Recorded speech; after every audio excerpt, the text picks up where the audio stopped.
Beleza, já começou a gravar aqui novamente. A tela deve continuar compartilhada aí.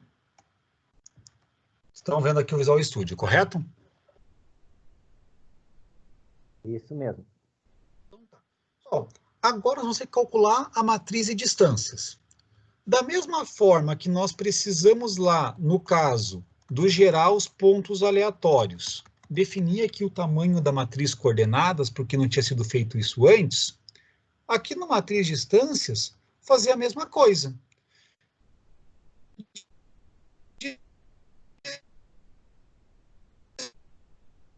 Dizer, e qual o tamanho que terá essa matriz de distâncias? Quantas linhas e quantas colunas?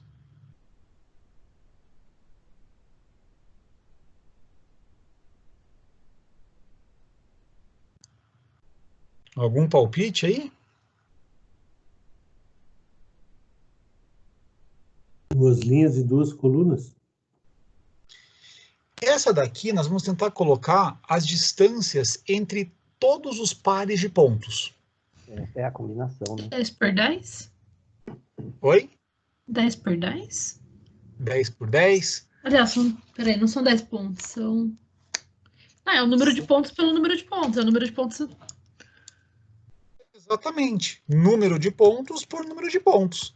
Se nós tivermos um ponto, coisa mais simples, é só a distância dele para ele mesmo, que é 0.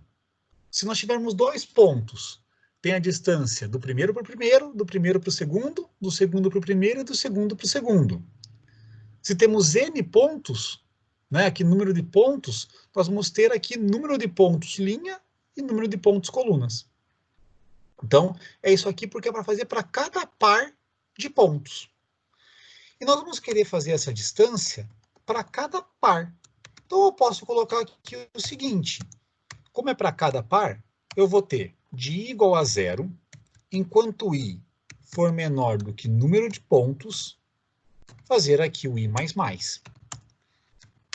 E fazer uma outra variação em j, de j igual a 0, enquanto j for menor do que o número de pontos, j mais mais. Agora, se eu quero fazer o cálculo da distância entre o ponto, vou chutar aqui valores de i e j só a título de exemplo, tá? Imagine que o i esteja valendo 3 e j esteja valendo 5, tá? Aqui só um título de exemplo mesmo. Como que nós calculamos a distância entre esses pontos? Nós sabemos em quais lugares estão guardados os valores das coordenadas do ponto 3?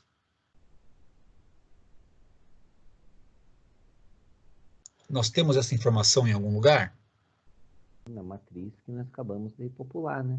Aquela matriz coordenadas que nós acabamos de popular, assim como a do ponto 5. Então, se eu colocar aqui o seguinte, vejam se vocês concordam com isso que eu vou colocar aqui. Que matriz de distâncias na linha I, coluna J, é igual a calcular a distância euclidiana entre dois pontos. Primeira coisa que nós precisamos é a coordenada x do primeiro ponto. Ou seja, é pegar, fazer até um pouquinho, fazer até mais fácil aqui, ó. Eu vou colocar assim, double x ponto 1. Tá? É nós pegarmos as coordenadas na linha I, coluna 0. Se nós quisermos saber qual que é o y do ponto 1, nós pegamos coordenadas na linha I, coluna 1. E para fazer para o ponto 2, vai ser a mesma coisa, só que no lugar de pegar linha, pegar linha J. Então, olha lá, se por acaso, pegando essa mesma ideia aqui do exemplo, de I sendo 3 e J sendo 5, nós vamos pegar qual que é a coordenada x do ponto 3, qual que é a coordenada y do ponto 3, que é aqui o nosso primeiro ponto, né? O 3 é o primeiro ponto, que é o lá o do i. Depois vamos pegar qual que é a coordenada x do segundo ponto, que é o ponto, que é a coordenada x aqui do ponto 5, e qual que é a coordenada y do segundo ponto, que é a coordenada y aqui do ponto 5. E daí nós vamos calcular a distância euclidiana, passando aqui como parâmetro o x do ponto 1, o y do ponto 1, o x do ponto 2 e o y do ponto 2. E esta função aqui, calcular distância euclidiana, ela é chamada essas diversas vezes. Para cada combinação de i e j, essa função aqui, ela é chamada. Nós chamamos esse método aqui, calcular matriz de distância euclidiana, 2 pontos. Agora, com isso, se nós pegarmos e lá nesse botão, depois de colocar aqui, do gerar pontos aleatórios, colocar meu problema, ponto, calcular matriz de distâncias, o que nós vamos ter como resposta aqui ao final? Colocar aqui para executar, tá? Vou colocar aqui tudo de uma vez. O point ficou na linha de baixo. Mas tudo bem. Vou passar aqui direto, tá? Depois eu entro ali no código em si. Olha o que nós temos aqui na matriz de distâncias. Quais são alguns testes que nós podemos fazer para verificar se as coisas estão ok aqui nessas distâncias? O que se acontecesse, nós já teríamos certeza que o nosso cálculo de matriz de distância está errado? A distância do ponto para ele mesmo sempre vai ter que ser 0. Né? Sempre tem que ser 0. Então, ó, do 0 para o 0 deu 0, do 1 para o 1 deu 0, do 2 para o 2 deu 0, 3 para o 3 deu 0, e se pegasse para todos, estariam ali todos como 0. Então, um primeiro teste aí, nós já passamos, né? A distância do ponto para ele mesmo deu sempre 0.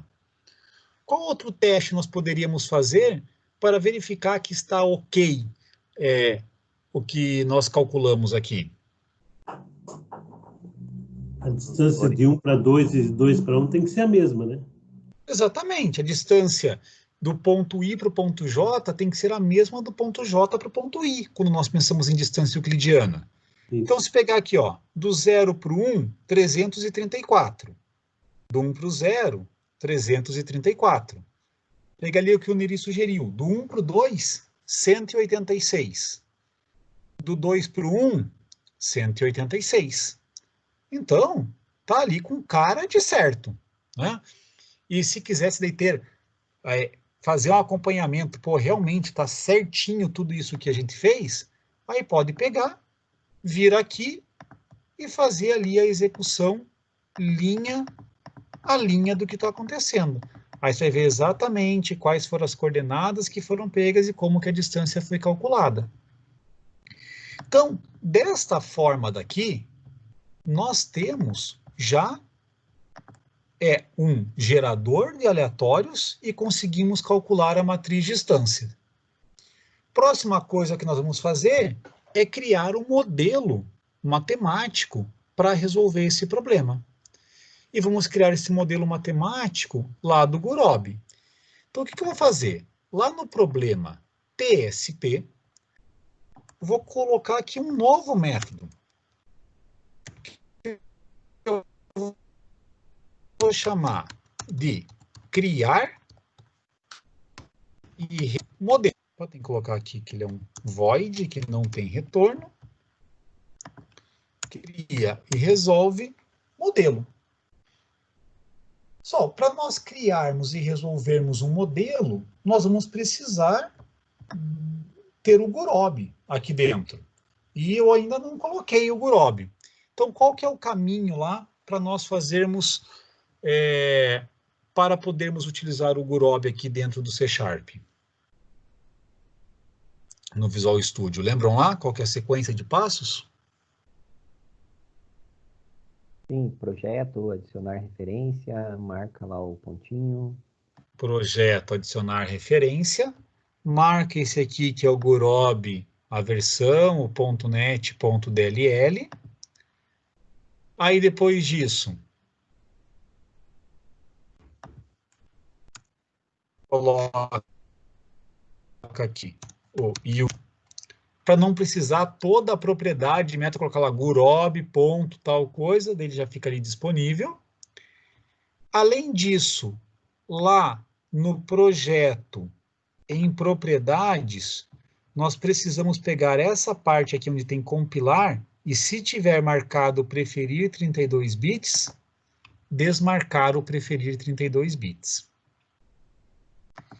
E daí agora está aqui tudo pronto para nós conseguirmos utilizar o Gurobi. Posso colocar aqui uma propriedade dentro dessa classe problema TSP, que vai ser ambiente. É o ambiente no qual nós criaremos o modelo. E da mesma forma, precisaremos aqui, né, aquela receitinha, sempre do Gurobi, tem que ter um ambiente e daí o modelo dentro do ambiente. Se nós não colocássemos aqui o using Gurobi, teria que pegar e daí colocar gurobi.grbenv, gurobi.grbmodel. Então, no lugar de fazer isso, é mais fácil declarar aqui o using Gurobi e daí já fica automático aqui o grbenv, grbmodel. Agora aqui nesse criar, resolver modelo,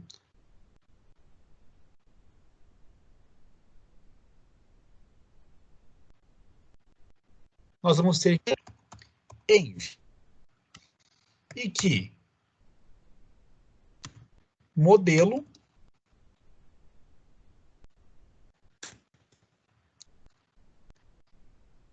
e daí colocamos aqui como argumento ambiente. Tá? Então, isso aqui é aquele passo básico para nós conseguirmos utilizar o Gurobi.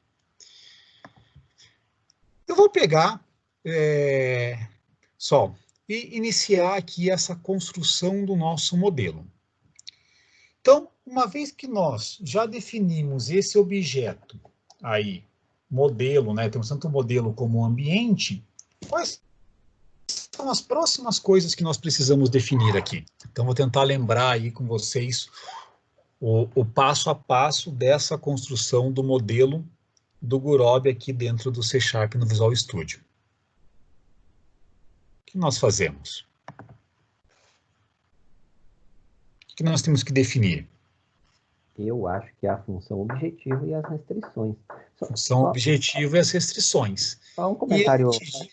Pode falar. Desculpa, mas essa questão do ambiente e do modelo, na verdade, se eu quisesse criar mais de um modelo para o mesmo problema, eu não precisaria ficar apagando o modelo anterior. Quer dizer, eu poderia ter o modelo 1, depois o modelo 2, o modelo 3, todos dentro do mesmo ambiente, né? Pode. Você pode, assim, ter diversas coisas. Você pode ter diversos modelos dentro de um ambiente. Você pode ter múltiplos ambientes na mesma aplicação e com um modelo dentro de cada um deles, ou múltiplos ambientes com múltiplos modelos. Você pode fazer todas essas combinações. Poderia ter no mesmo executável os p-medianas e o caixeiro viajante, cada um num ambiente distinto, né? Poderia. Beleza. E poderia ter assim, dentro da mesma classe, eu poderia criar uma classe chamada problemas de otimização, e lá ter tanto o p-medianas como o caixeiro viajante, assim como poderia ter dentro do mesmo programa duas classes, uma que é do caixeiro viajante e outra que é do p-medianas. Aí, nesse caso, se eu quisesse compartilhar a propriedade ou método entre elas, poderia criar na mesma classe, né? Poderia criar na mesma classe. Beleza. Exatamente. Tá? Então, tem, assim, diversas coisas. Eu tento entrar aqui, durante a disciplina, no que é a parte básica da programação para dar esse suporte. Mas tem muitas coisas que poderia fazer. Poderia criar uma classe em termos de estrutura de dados, depois herdar dela para outras. Mas a gente começa a fugir um pouquinho aqui Ah, pelo do, amor de Deus, já tá do mais. escopo.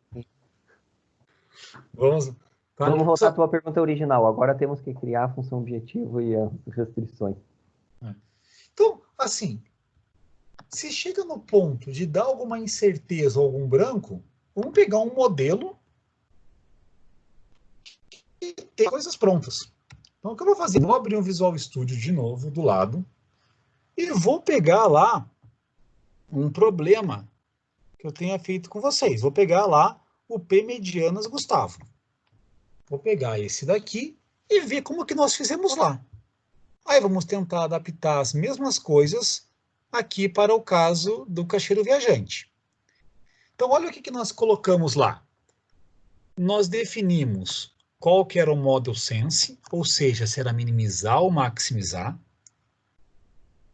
Esses objetos aqui do tipo grb_var para as nossas variáveis. Aí criamos as nossas variáveis de decisão, e quando cria-se as variáveis de decisão, automaticamente já criávamos a nossa função objetivo, e depois criávamos as restrições. Então vamos seguir essa mesma ideia aqui. O que nós vamos precisar? Primeiro aqui, dizer qual que é o nosso model sense. Então, propriedade model sense nosso modelo é maximizar ou minimizar? Minimizar. Minimizar. grb.minimize, que é lá para minimizar. Aí, variáveis de decisão. Qual variável que nós temos? É a x com os índices ij, né? Que vai guardar a distância. Vou pegar aqui e colocar um grb_var. Isso aqui será uma matriz chamada de x. E qual que é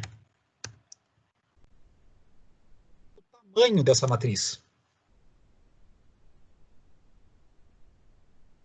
É a propriedade do número de pontos, né?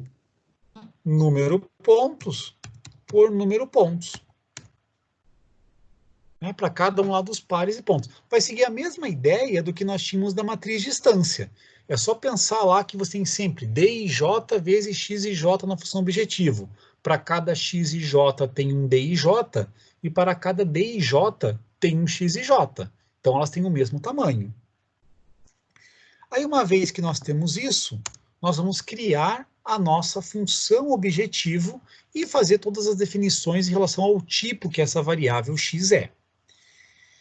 Então, vamos ter que fazer isso daqui, um for de i variando de 0, enquanto i for menor do que número pontos, fazemos aqui i mais mais. E aqui dentro, um outro for, enquanto j for menor do que número pontos. E aqui, j mais mais. Quando nós fazemos isso, nós vamos definir agora aqui as variáveis x e j. E daí, relembrando, né, caso esquecesse aqui, como que faria isso, pode voltar lá no outro código. Aí aqui no outro código tem lá, que faz x e j igual a modelo.addVar, e daí já vai aparecer as instruções do que é cada um dos parâmetros a serem colocados. Então, eu vou colocar lá que x e j é igual a modelo.addVar, vamos adicionar uma variável.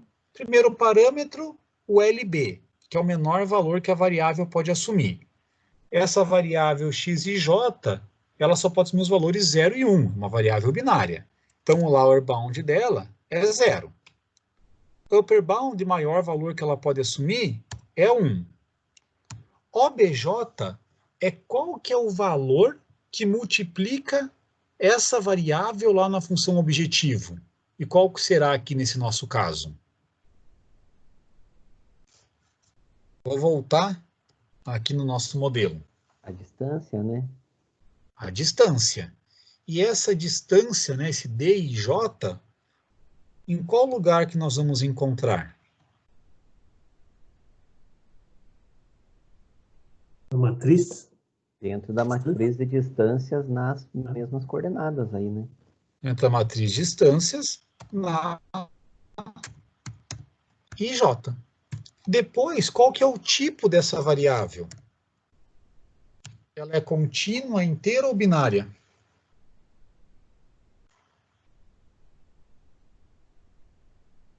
Aí, já não lembro. Eu acho que é inteira. Tem um caso mais especial Não. que inteira, né? Ela pode ter os valores 1 ou 0. Quando tem essa característica, é a variável binária. Dizer que a variável é binária é a mesma coisa de dizer que ela é inteira e colocar a restrição que ela é menor ou igual a 1. Para não ter que fazer isso, né? E de colocar que ela é inteira e depois para cada uma delas ter que colocar que ela é menor ou igual a 1, já é trazido automático aqui um tipo binária. Então, automaticamente ela é inteira e menor ou igual a 1. Logo, os únicos valores que ela pode assumir são os valores 0 e 1. E depois, por último aqui, nós temos que dar um nome para essa variável. E aqui esse nome, eu vou colocar o x .toString mais um underline mais j.toString. Relembrando que aqui o mais, dentro do C#, ele tem o papel de concatenação. Então, nós estamos escrevendo x underline i underline j. E desta forma, nós definimos as nossas variáveis de decisão e criamos a nossa função objetivo. Então, até eu vou colocar aqui o comentário que é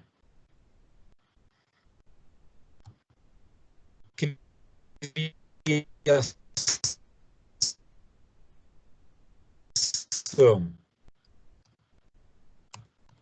das variáveis de decisão objetivo. É isso que nós estamos fazendo aqui nessas linhas. Próxima coisa que nós precisamos fazer é definir quais são as restrições deste problema. Mas essas restrições vão ficar para depois do intervalo. Tá? Nós estamos aí já com 7h58, basicamente, né? Então, há 2 minutinhos desse horário que nós colocamos aí como o limite, para sempre fazermos um intervalo entre 8 e 8h30, e aproveito para perguntar alguma coisa para vocês aí, ainda antes nós vamos para o intervalo, se até aqui alguma dúvida.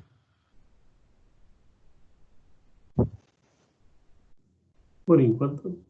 Uma coisa que me confunde um pouco, Gustavo, é o fato de ali na hora do momento de adicionar a variável, eu fazer a multiplicação pela matriz, na verdade ele está indo lá na matriz de distância, localizando um valor que é a distância dessas duas coordenadas, entre essas coordenadas, e multiplicando. E aí em seguida você fala que ela é uma variável binária. Então para que fazer essa multiplicação? Entendeu? Tipo, na minha cabeça fica assim, se eu vou multiplicar por um número double, essa variável não pode ser binária, se eu estou fazendo essa multiplicação. Não sei se faz sentido. Aqui é mais a ideia, assim, não dá para pensar nisso daí do ponto de vista matemático, tá? Tem que pensar mais do ponto de vista de como que as coisas foram estruturadas.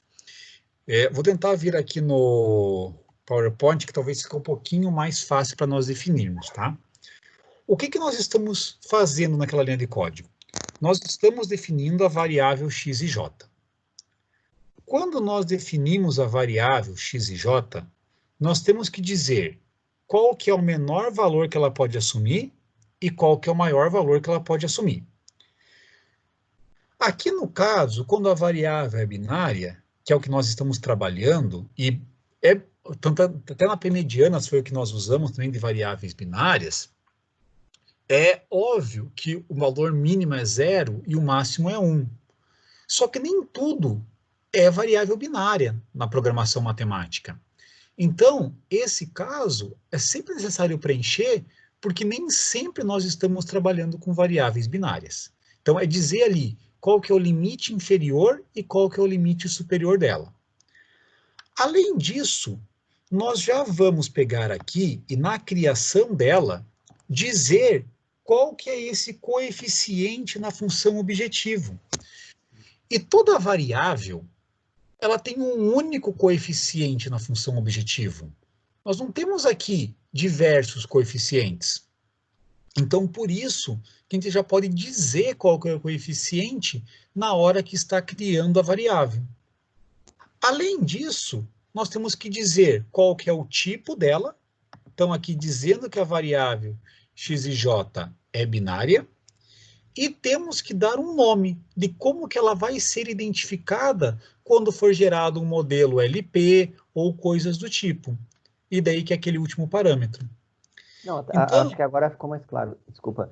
Mas então quer dizer que, além de eu estar definindo a variável, que é isso que está selecionado aí, eu já estou posicionando a variável dentro da função objetivo, quando eu estou fazendo aquela você multiplicação. já está definindo além de definir a variável, você já define também qual que é o coeficiente dela na função objetivo.